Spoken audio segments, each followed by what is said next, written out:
Welcome to the Toffee Blues, your source for all things Everton. I'm Ellis and and today the Premier League season has ended, so me and Ollie are here to review it all for you. What has been a completely wild season of Everton, probably the strangest season both of us have experienced. But how are you doing, Ollie? And are you ready to look over this weird season?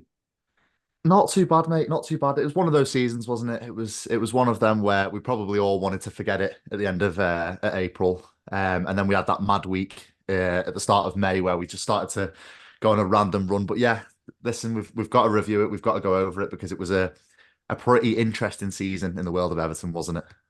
Probably the maddest season I've ever experienced for sure. There's so much to talk about. There's 2 points deductions, of course, ending up finishing in a mid-table position in terms of points accumulated, but not so much in terms of the actual points. And we're better to start than at the start. And the first few games, I think they were a weird one, and they divided the fan base quite a lot because I felt like, especially in the two home games, the two first home games, Fulham and Wolves went into them games and we were the better side. I thought we created so many chances, and both times the games were almost replicas of each other.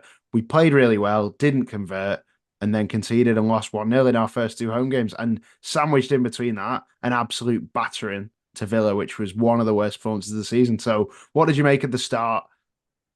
I think August was a difficult month in terms of chance creation. We knew, a Sean Dyche team was going to set up to try and be defensively solid. And the first two home games, I thought we were. We didn't concede a lot of chances in those two games. I thought it was relatively, it was relatively, even in terms of both teams creating chances. But Fulham and Wolves, they had one chance each. Deco over Reed scored at that back post, and then Kalajic, the big centre forward, rose to a cross and managed to score the goal. And that, proved the difference between the two teams. I think it was still showing that we were having a few teething problems in terms of chance creation. Neil Mopay was still at the club. Dan Juma wasn't firing yet. Beto had barely joined the club. Dominic Calvert-Lewin wasn't back to full fitness. So I was relatively, I think I was calm after August in terms of chance creation because I knew that we weren't the full package. I knew that we didn't have the full squad available to us. But that being said, I was very disappointed with the performance at Aston Villa because I thought, you know, a pasting like that to a team that, 2, 3 seasons ago were below us in the league, in a similar position to us in the league in terms of their squad ability. They, in hindsight, and I know I say this, hindsight's a wonderful thing. They've skyrocketed in terms of us in the last season. But I thought it was disappointed to see us go all the way to Villa Park and get an absolute pasting at their hands. Listen, they're a top side and they're going to be good in the Champions League next year, but that being said, August was a little bit of a difficult month for me because I was thinking, if this carries on and we go into September and we don't create any more chances, and the likes of Beto and Dominic Calvert-Lewin come back to full fitness and come into the squad, but we don't give them the ball, we're going to really struggle here. So that was a worry for me. And we all know what Neil Mopay was like in front of goal in those two games. He definitely, he wasn't the highest in confidence, was he? But I was very worried after August. Yeah, I think Deitch said we were miles off it in that Villa game, and he said that a few times this season. He seemed to just maintain the thought that throughout the season overall we weren't miles off it many times, but he did admit when we were. In that Villa game, we really were. But in terms of stats, by the time it got to the sixth game, we still hadn't won a game. So yes, we were creating chances at home. Yes, we looked like we were going to score goals, but we weren't scoring any goals. And to get to the sixth game without a win, you start to worry then because you just got to get points on the board at the start. And if you aren't those maybe first six games, if you can get like 10 points on the board, it gives you such a head start going into the season. If you have a bright start, whereas Hmm. I suppose if you struggle to start with, you put yourself on the back foot because you're trying to claw back then, aren't you? And at that point, once it had got to 5 games without a win in the league, we're then thinking, right, this could be another backs to the walls, difficult season. And obviously, there's one game which was quite telling at the end of August against Doncaster, which I know that you went to. So you've got a great experience of that there, playing at the time the team who were 92nd in the football pyramid. Yet we managed to make it hard and somehow just about scraped a win against them. And it was also the debut for a man we now know and love, Beto, who at the time we thought was Haaland, safe to say. Well, he'd outscored Holland in the month of August, didn't he? But at that point, and going to the team that were 92nd out of 92 and somehow making it difficult against them. Listen, that's those type of teams. That's their cup final, isn't it? Doncaster, that was probably their cup final this season. Welcoming a Premier League team to the Eco Power Stadium. But that being said, I didn't expect us to make it that difficult on the road there, but we did. We somehow managed to make them look like the Premier League team, and we were the League Two team somehow. But as you said, yeah, Beto opened his account, which was one positive of that evening, and also Dan Juma got on the score sheet. And as you know, I've pointed out many times this season, I would have liked to see Dan Juma get a little bit more of an opportunity. I know he got an opportunity from August to September, and he had a few chances there and got himself on that score sheet a couple of times. But for me, I would have liked to see Dan Juma maybe start a little bit more. But seeing him on the score sheet there at Doncaster as well, that was a positive. Because it got the excitement building that our two new signings had both scored, and it meant going into September and October, it meant there was a little bit of a good feeling around the fan base because Kevin Thirlwell's signings and his recruitment was seeming to work. We were managing to score goals, which was something that hasn't happened for a number of seasons now. So I think that was one positive to take out of August and moving into September.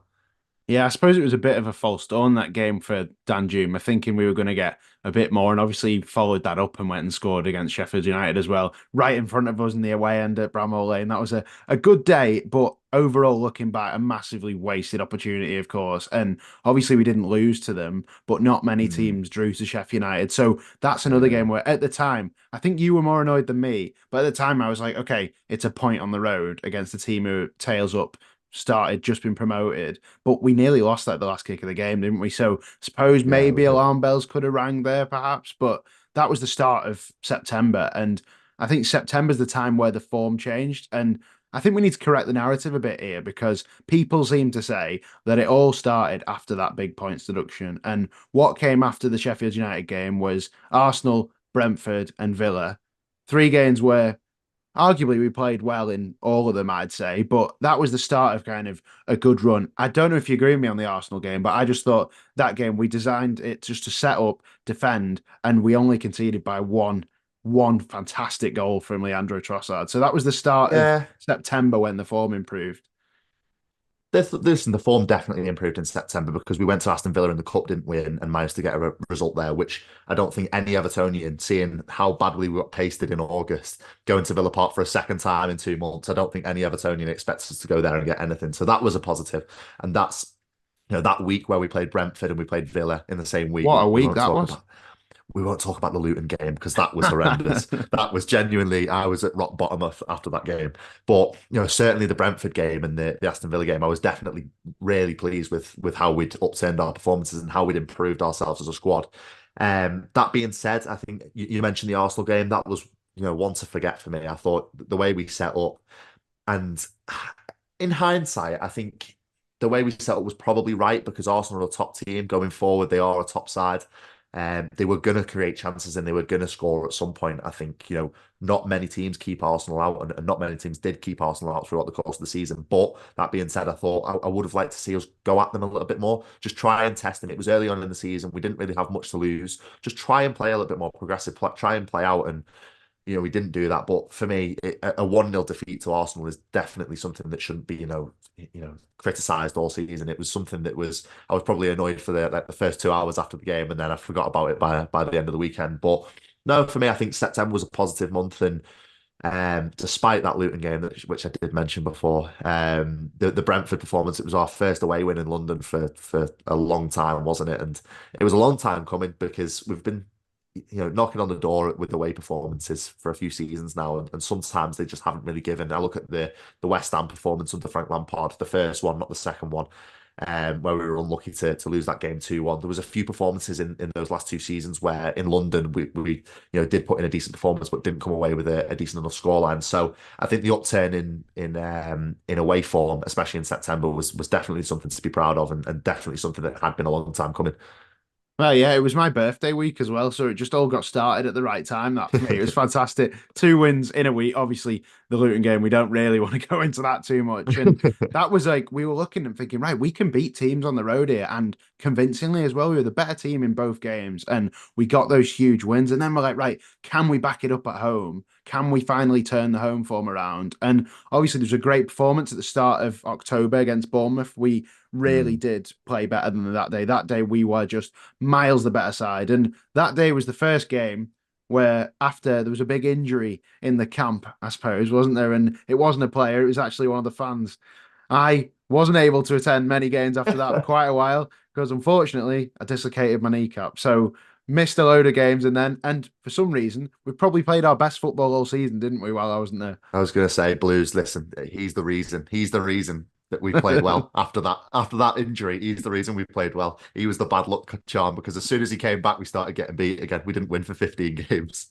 What did I miss? I missed the Bournemouth home win. I missed West Ham win. That was a good one. The away one when Dom scored. That was like a Yeah. good away performance. That wasn't it? Solid. And then obviously Mm, big goal from him as well. And then I think we won at home in the cup against Burnley. So things are we did, starting to yeah. go right. Okay, we're all right at home now. We're starting to actually do okay at home. And obviously we beat Palace, didn't we? We did, yeah. We did. So And things you know, the high mood's flying right at Palace this now. point. Yeah, no, Yeah. listen, I was really happy with the mood in the camp. I think the fan base was starting to believe that we could kick on. We weren't flying up the table. We were still mid-table, but I think a lot of Evertonians at the start of the season thought, if we are just a mid-table team, we've had so much adversity for the last 2 seasons. If we are just now a mid-table team for a couple of seasons, just to have that stability, I think a lot of Evertonians would have been happy with that. As I said before, an upturn in away form for me and you, and a lot of fans that go home and away. I think that's just all we want to see because we've had so many seasons where we've been to 19, 20 away games combined in the league and the cup and seeing what two away wins. So I think an upturn in away form is definitely a positive. But yeah, November was met with some interesting news, wasn't it, towards the back end of it? Well, any excitement and good feeling around the club got absolutely bombed, didn't it, really? It was a what the biggest bombshell we've probably ever had in our Mm, Everton supporting lives. Everton were hit mm. with a 10-point deduction. 10 is not what any of us really expected. The Premier League asked for 12, which was outrageous, wasn't it, really? And somehow this panel, which obviously has been changed every time since, but this panel initially, what on earth were they thinking? So Everton obviously received a 10-point deduction for a breach of the profit and sustainability rules. And then you're thinking, what now? Have we are we not allowed to have fun? Are Evertonians not allowed to have happy times? That was at that point I was like, really? Like this is so it's just it felt so unfair, so unjust, and then it just meant you've got a very difficult season ahead then. I mean, it meant that we'd, all the good feeling around the club and all the positive work that was going into putting, to improving the away performances and even improving the home form had just been shattered. We'd gone from mid-table to 19th in the league. I think we went from 14 points to 4 points, in a matter of seconds. And that did take the wind out of the sails. It definitely did because I was looking at the Manchester United game after the points deduction, before the decision was made. I was looking at that saying we can really take this to them because they were a team that were faltering at the time. They weren't really putting in consistent performances. I was looking at them going, I was circling that on the calendar going, we can really put in a performance there and we can really do it. And no doubt at that Manchester United game, it did take the wind out of our sails. We didn't look ourselves. I think the players were, pretty distraught with the work they'd put in before the international break to then come back to be only on 4 points after so many good performances on the road and at home. I think that really did knock the wind out of the sails, and it was really disappointing for the squad and for the management. Yeah, that was a bleak time. When you saw that 3-0 defeat to United, you started to think, right, this is really going to affect these players. And what came next, the run that came next, you could never have really predicted. It was probably one of the best weeks we've really ever had as Evertonians, because obviously we've not seen us win a trophy. And we just went, you know what, Nottingham Forest beat you. Obviously, Newcastle at home beat you. And then we're thinking, you can't get 3 wins in a week. Everton fans don't get that kind of look. Go and beat Chelsea as well. And we deserved every single one of them. Probably other than another week, which is to be discussed later on, probably the best week in our season. I did not think it could be topped. It was ridiculous, wasn't it? Played so It was well. mental. Going to Nottingham Forest. I think we were. I think before that game, me and you going into the ground, I think we were a little bit worried because they were a team that were obviously around us in the league. There was talk of them sort of being involved in the relegation battle. it felt like a 6 pointer, didn't it, that Nottingham Forest game? It felt like we had to go there and really put on a stance. It was 5:30 on a Saturday night, probably one of the coldest I've been in an away end. It was absolutely freezing that night in Nottingham. But what a day it was. It was a fantastic day from start to finish. And seeing Dwight McNeil slot at that far end was honestly probably one of the best away game, probably the best away day of the season for me, I thought. It's definitely up there, isn't it? Obviously, we love Dwight McNeil as well. You had the corrupt cards, I think it was for that game, wasn't Yeah, it? It yeah, was yeah. there was definitely some cards up in that game. It was the first game that we booed the Premier League anthem as well. So there was that Mm. real sense of unity. And then you come back to Goodison and like, can we really solidify that home form now? Can we sort it out? And we absolutely did. Absolutely dismantled Newcastle. One most memorable moment from that game, it's obviously the 20 odd pass move that led to Beto finishing it. That was just a memorable one. And then we backed it up and Lewis Dobbin scored against Chelsea. So to beat Yeah, yeah. Newcastle and Chelsea to nil, that what an achievement that was. I mean, I think, after that Chelsea game, certainly I thought we were going on a European tour still. I thought we we were in that good form. I thought, points deduction regardless, we can go on a European tour here. But no, Oh seriously, yeah. I did think that the feeling around the club after that Chelsea game, after the week we had there, I thought that was probably one of the best feelings I've had as an Everton fan. Genuinely, I thought it was that good. So yeah, I think, it meant that it had to come to an end at some point. There was definitely something that was brewing, and we had a few difficult games coming up, didn't we? We had the Burnley game, we had the Fulham game in the cup, so it would have been nice to keep that run going. But I was definitely thinking after the Chelsea game, we're in good form here. The feelings back in the camp, and points deduction. What points deduction? That was it, wasn't it? The fans had that defiance. It was just like we are us against the world kind of mentality. Went to Burnley, completely swept them aside. One of the most controlled games, really, I've seen from Everton in quite a while. We were just so on top, so much better than them. Beat them 2-0. And then what on earth happened after that? We literally didn't win a game again for 13 games, I think it was. And I suppose the bubble was almost burst in the cup game against Fulham. You're thinking, can we get into a semi-final of the cup? Can we bring that positivity? Go to penalties, and well, Amadou Onana, yeah, had a few things to answer for there, didn't he?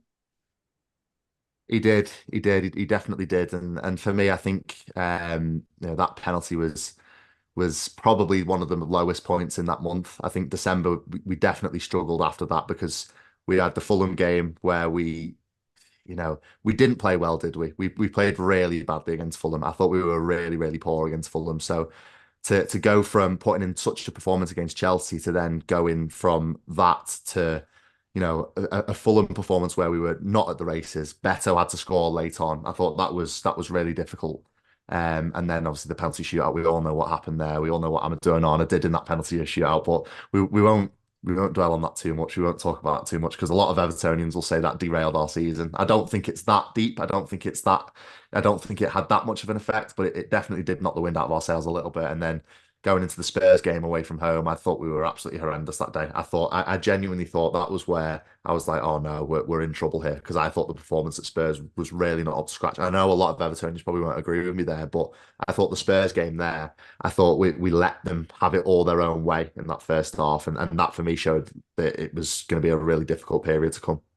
I remember the second half being like fantastic though. I thought we really Mm. went toe to toe and took it to them in the second half. I remember that Andre Gomez goal, and we could have very easily got a draw. And I know a lot of people saying we arguably deserved to win that game. I thought like the way we Mm. reacted was great, but to go 2-0 down so quickly is obviously unforgivable. You can't do that against Tottenham. And I suppose it just kind of spiraled and spiraled after that, defeats to Man City, defeat to Wolves. Then you had a Palace game away from home in the FA Cup, drab game, terrible. And then Aston Villa at home, where we got a 0-0. And I suppose a 0-0 against Aston Villa in hindsight is a good result, but all I can picture is Dominic Calvert-Lewin out of form, running through, and he didn't put that away, and he absolutely had to, didn't he? And that kind of, I suppose, that signaled how the resulting games went for him as well.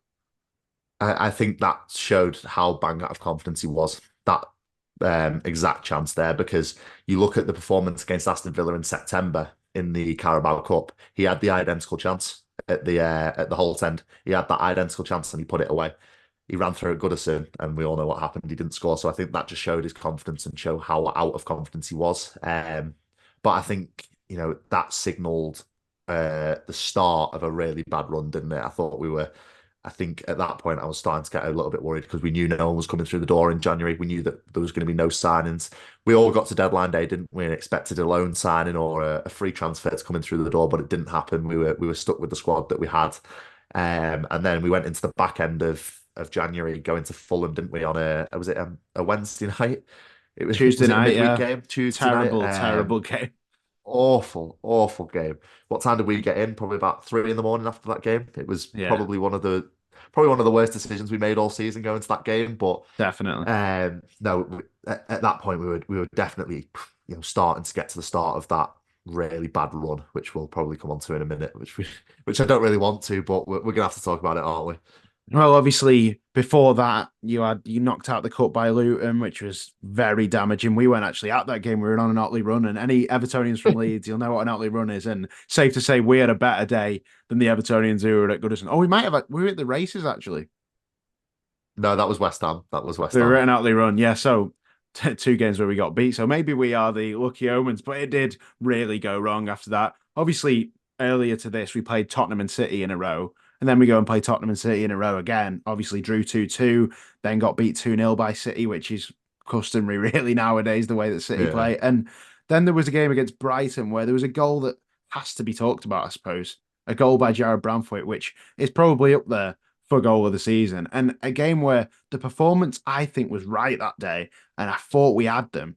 And in the 97th minute, Lewis Dunk goes and equalises. And I feel like that was a real missed opportunity. I think we deserved the 3 points there. And I suppose that if we'd have got that win, it might have just changed the feeling a bit. Whereas instead, it just spiraled and you went more games without a win. I will agree with you to some extent that the performance was there for about 90 odd minutes, but then I thought that we let them have it all their way for added time, and it was just inevitable that they were going to score that goal. I think, Brighton, we know, are a top team that like to keep the ball. They didn't have the greatest of seasons by their standards, by the way, Brighton, but we know they're a team that like to play on the ball. They like to have it all their own way, and I felt like that we did give them that in extra time, and it did feel so inevitable that the goal was going to go in. That being said, the full 90 minutes, I did think we played really well, and Jared Branthwaite's goal was absolutely fantastic. Absolute bedlam in the away end that day. It was unreal. But yeah, that being said, that goal, it felt like if that goal by Lewis Dunk didn't go in, I think it would have kicked us on and we would have been way clear of a relegation battle. But it did feel like a key turning point in the relegation battle there. It did feel like we were going to spiral after that, and it wouldn't have got any better. Well, it did spiral, didn't it, then? And I think the moment where things really got sour and there was a good portion of fans starting to turn on the manager then was the Bournemouth game. Obviously got beat 2-1 to Bournemouth and played terribly, didn't we, really? And I think at that point Mm. there was a lot of criticism on the players and the manager and saying, you know what, lads, we are in a real deep battle here and we need to get out of it. That was a shocking, Mm. shocking performance, wasn't it? So bad. And I thought we did well to get back into that game. Beto getting on the score sheet. We did well to hand ourselves a lifeline and get back into that game. But poor old Seamus Coleman seeing the ball ricocheting off him. I did think that was really rock bottom. And I think I did a video after that game saying that I'd completely lost faith in Dyche. I think I was all but certain that he had to go after that game. And I mean, it was a real difficult time because a lot of Evertonians knew that we couldn't sack Dyche because there was no money at the club. There was so much in the air regarding ownership, 777, what was going to happen with that. I think it was a real period of turmoil for Evertonians because we didn't know where to turn. We didn't know what was going to happen. So I think I was firmly after that game that was me gone. I think that was me saying, yeah, I'm Dyche out. We need a fresh start. We need changes here, or we are going to end up in the championship. It was shocking, wasn't it? And I think just because of the style as well, I think if you're going to play that style, you need to get points on the board too. And we'd had just a month earlier to that, we'd had our point deduction reduced to 6. But then suddenly there's talk of, a second point deduction coming. And when you mentioned 777, all this in the air, it just contributes to a negative mood in the camp, doesn't it? And then you're thinking, right, so the mood isn't right, the performances on the pitch aren't right. This just spells danger, doesn't it, really? That just makes you then think, right, this is not going well at all, and this isn't going to go well. And we were Yeah, looking around this time at the Burnley home fixture, thinking, oh my God, please can that not matter? Please, yeah, yeah, yeah. can that not be a situation where that is an absolute must-win game? And unfortunately, it was an absolute must-win game. And also probably contender for the worst game we've watched this season. Would you agree? I mean, I think the Fulham game away from home was probably worse because we had to travel back 4 hours after the game on a Tuesday night. But certainly, I actually came out of the Burnley game feeling deflated after that, and we'd After we won, and we won. hadn't won. We hadn't won for that long. I came out of the ground feeling really deflated because the performance was that bad. It was two absolutely horrendous teams putting on one of the worst showings of football I've probably ever seen as an Evertonian. A lucky goal. Listen, we don't care. In a relegation battle, you do not care how they go in. But Dominic Calvert, it was comical that the way that was Dominic Calvert-Lewin sort of he was consolidating the goal at Newcastle and you know the point that we got at St James's Park. It was quite comical that that was the goal that ricocheted in. That being said, you know you have to score them somehow. He scored one of those you know in previous seasons against Manchester United when David De Gea did a similar thing. But for me, that was probably one of the worst performances and one of the worst showings of football I've ever seen. And I suppose if we got the 3 points for winning it, but maybe the footballing gods or maybe the Premier League Commission decided that that performance was so bad you don't deserve a win. So they turned it into a draw, didn't they? 2 days after the game, we got another 2 point deduction, another dagger to Evertonians' hearts, and then suddenly you're like, right, so now we've got to deal with this as well.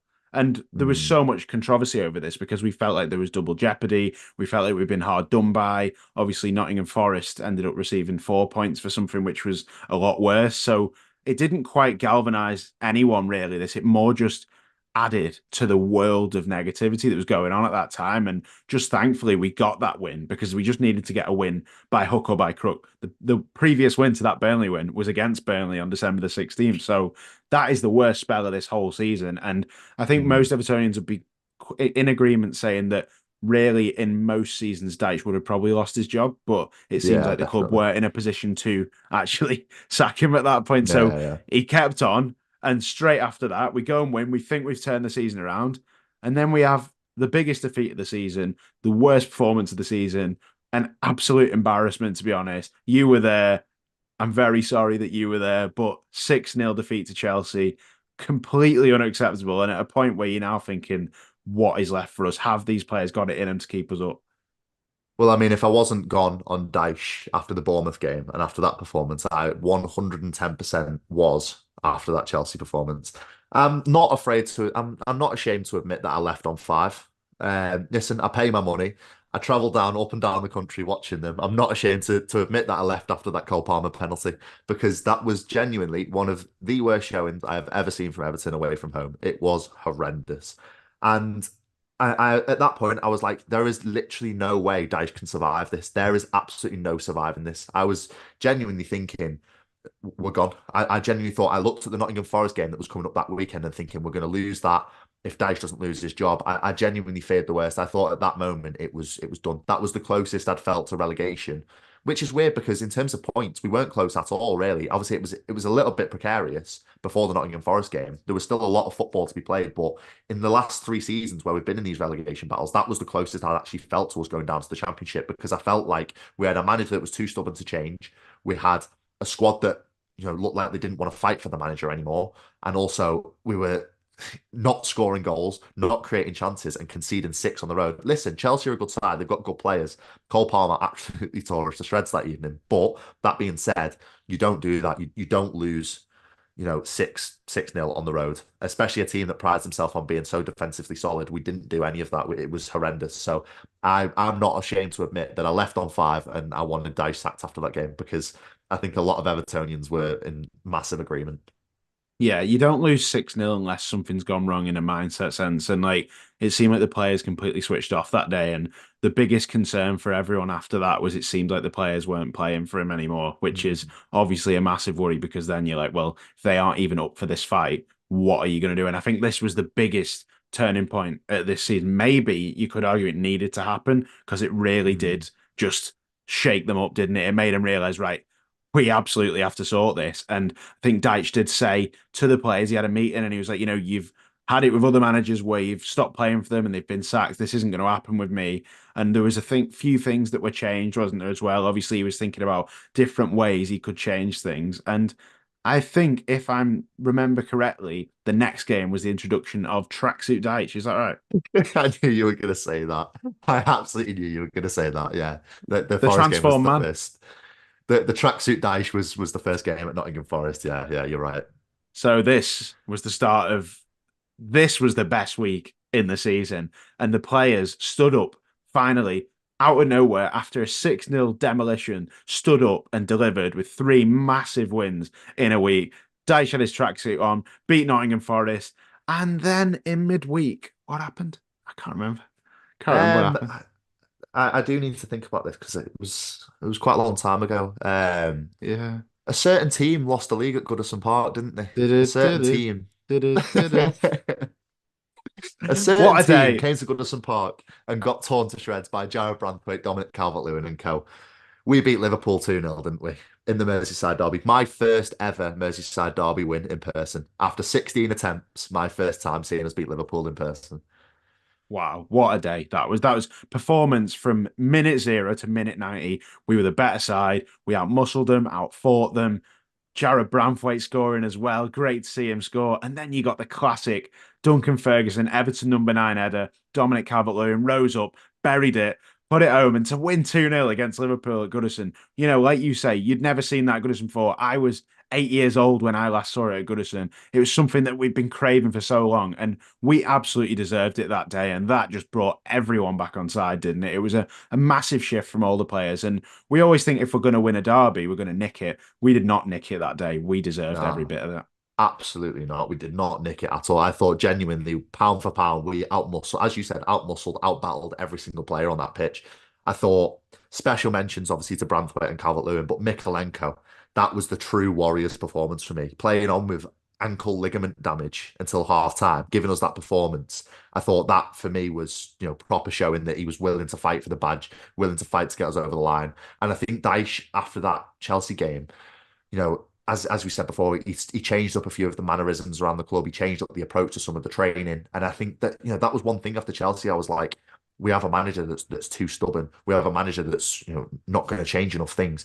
He definitely did that going into Nottingham Forest. Obviously, we changed, got the 2-0 victory, but then going into Liverpool, he instilled like a warrior mindset. It seemed into the squad that they were never going to give up. Obviously, we rode our luck a little bit. Luis Diaz rattling the post, Nunes obviously characteristically missing two chances.